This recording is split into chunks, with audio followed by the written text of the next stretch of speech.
ध्यान माध्यम है आत्मशुद्धि का।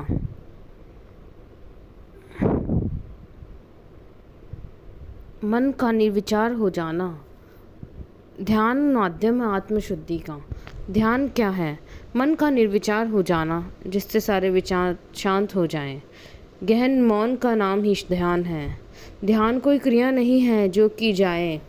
ध्यान तो स्वतः ही घटित होने वाली प्रक्रिया है, क्योंकि साधक को उसके लिए प्रयत्न करना नहीं पड़ता, बल्कि एक तल से दूसरे तल पर एक स्वचालित प्रक्रिया की भांति मन की लहरें लीन हो जाती हैं।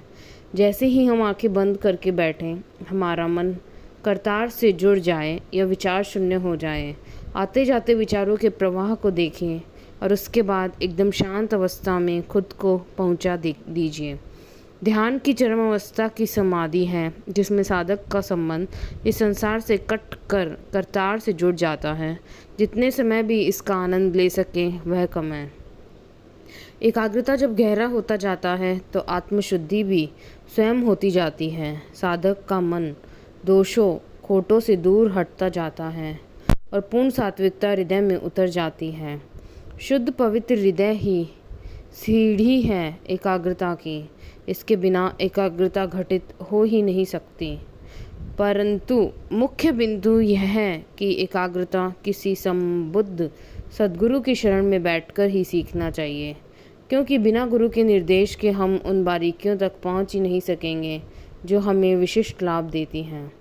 हमारे ऋषि मुनियों ने ध्यान में बैठकर ही सब कुछ पाया, प्रकृति के गूढ़ रहस्यों को जाना। अनेक शास्त्र, यहाँ तक कि चिकित्सा विज्ञान के रहस्य स्वतः उनके अंदर उतरते चले गए। इसलिए यह एक काम विज्ञान है, एक महान विज्ञान है, और हम सबको एकाग्रता का सहारा अवश्य लेना चाहिए। जब प्रभु से जुड़ जाता है ध्यान जब प्रभु से जुड़ जाता है तब वह सर्वश्रेष्ठ स्थिति को प्राप्त करता है, क्योंकि भगवान की उस परम सत्ता की रश्मियाँ हमें छूने लगती हैं। साधारण मनुष्य भी असाधारण हो जाता है, उसके अंदर दिव्यता प्रकट होने लगती है और वह महानता की ओर चल पड़ता है। इसलिए परम आवश्यक ही नहीं, अनिवार्य है ध्यान का आश्रय लेना। वह भी आज का युग जो भयंकर तनाव का युग है, उसमें यदि शांति का पथ ढूंढना है तो ध्यान में चलो। अपनी व्यस्त दिनचर्या में से कुछ समय एकाग्रता के लिए अवश्य निकालो।